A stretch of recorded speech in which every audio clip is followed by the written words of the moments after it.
Hello guys, we're going to start with chapter 1. We're looking at pages 2 through 5. Right now we're just going to cover the first few pages. We're going to go through just a few PowerPoints and you could read your chapter. Go ahead and start with pages 2 through 5, then read this PowerPoint, then read your chapter again, and if you have to go back to this PowerPoint, that'd be great. Then in the classroom we'll cover your homework and hopefully it will all sink in that way. The concepts that you will be hearing, talking about, using, and practicing throughout this entire semester include those listed on this PowerPoint: pressure, volume, flow, compliance, and resistance. Really just simply 5 words that don't really mean that much. However, whenever we incorporate them together, it tells you exactly what's going on in your patient's lungs. When we're looking at pressure, that means how much pressure does it take to fill up the lungs. When we're looking at volume, we're looking at what is the size of the lungs. Basically the same thing as what you learned with the box in Ross's class. You looked at the different volumes. We're going to use those same volumes in our ventilator class. Then we look at flow. How fast does the flow go from, let's say, the beginning of the mechanical ventilator to the patient's lungs? How fast does it get there? How fast do we want the air to get there? That kind of thing. Compliance just means movement. How easily are the lungs moving, or are they not moving easily at all? If they're moving really easily, that means they're very compliant. If they're not moving at all, that means they are not compliant. I always think about kids when I talk about compliance. Are the kids around you, your kids, your grandkids, your friends' kids, are they compliant? Are they easy to get along with? Or are they non-compliant? Are they hard to get along with? Same with lungs. If they're compliant, they're easy to work with. If they're not compliant, they're very stiff, very hard, not easy to work with. Then the last thing we look at is resistance. That's resistance to airflow. Somebody with asthma has airways that are really constricted. They have a lot of resistance. It's really hard to get the air into the airways because of all the resistance. So that's just a basic terms and definitions for these 5 basic terms. And we'll go over these more in class throughout the whole semester. It may take some of you guys 3 months to figure these terms out. It may take you guys 5 minutes. Everybody's different. But by the end of the semester, we'll make sure that everybody understands these terms. The first topic of this chapter talks about ventilation. Ventilation means the movement of air in and out of the lungs. It starts talking about spontaneous ventilation, and that is mainly talking about inspiration. With inspiration, the muscles between the ribs actually constrict. The intercostal muscles restrict, and they pull together, and that actually pulls the ribs out. That extends the size of the thorax because the ribs are moving out. Also, the diaphragm descends, it drops, it lowers. It makes more room again for air to enter the lungs. And we call this work. You'll hear patients say they have an increased work of breathing, or you'll hear somebody say the patient has an increased work of breathing. They're having to work hard to get the air in. Could be because their compliance is low, or it could be because the resistance is high. Both of those equal increased work of breathing.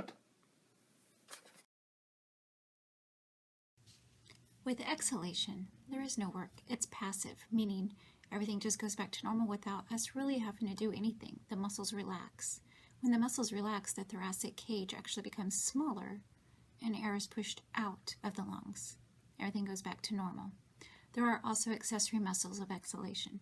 If somebody's having to push really hard to get the air out of the lungs, they're probably having some airway constriction, something like asthma or bronchitis. We'll be talking about the accessory muscles in class. If you want to get your books out, you can look at box 1-1 on page 3 to somewhat familiarize yourself with those. But again, we'll talk about those later in class.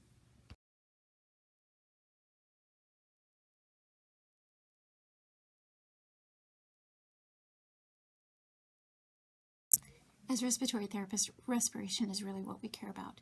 There's ventilation, movement of air in and out, but there's respiration, and that tells us that air, the oxygen, is actually going into the alveoli, going across the alveolar capillary membrane, getting into the blood, and then traveling onto the cells. As you can see, we have internal and external respiration. What we're looking at is the alveoli healthy, or are they full of fluid? Or maybe they're surrounded by scar tissue. That would keep the air from going through the alveolar membrane. You'll learn about some of those things in your diseases class. Also, we have to look at blood flow. Is the blood flow going through like it's supposed to? Is the heart pumping the blood enough? Or is there something like a blood clot preventing the blood from going? So basically respiration, you could say, is this. Is the air going in and out? And is the blood going round and round? And if so, then everybody's happy.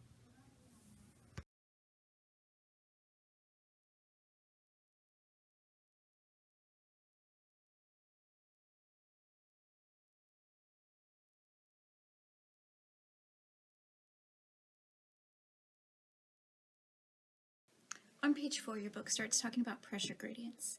When we're talking about pressure gradients, all we're looking at is how is the air getting from one end of a tube to another end of the tube? How much pressure is required to get it from, let's say, the beginning of the endotracheal tube to the end of the endotracheal tube? Or how much pressure is needed to get it from the beginning of the ventilator tube or the ventilator circuit to the end of the endotracheal tube? That's what we're talking about when we talk about pressure gradients and flow. When we're talking about pressure gradients, our entire bodies ran from pressure gradients. Whether it's air going in and out of our bodies or blood going round and round, electrolytes getting into the cells or out of the cells, everything is ran based upon pressure gradients. And everything goes from areas of higher concentrations to lower concentrations. The next few slides talk about pressure gradients in regards to where the pressure is going from areas of higher concentration to areas of lower concentration.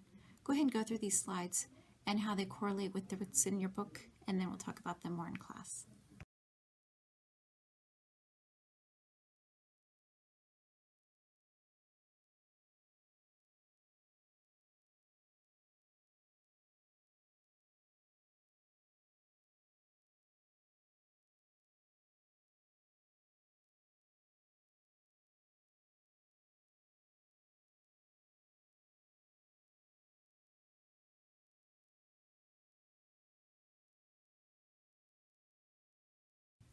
On page 4, your book talks about plateau pressure. In regards to mechanical ventilation, that tells us how much pressure does it take to keep the lungs open.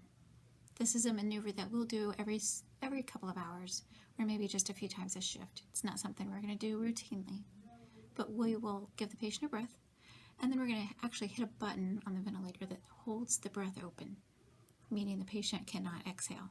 And we'll talk about this in class, but the patient will be breathing in. We're going to push a button on the vent that says inspiratory hold. They cannot exhale, and then the vent will give us a reading as far as how much pressure did it take to get those lungs opened at maximum inspiration. Once the vent gives us that reading, we let go of the button and we allow the patient to exhale. All in all, this takes about 3 seconds.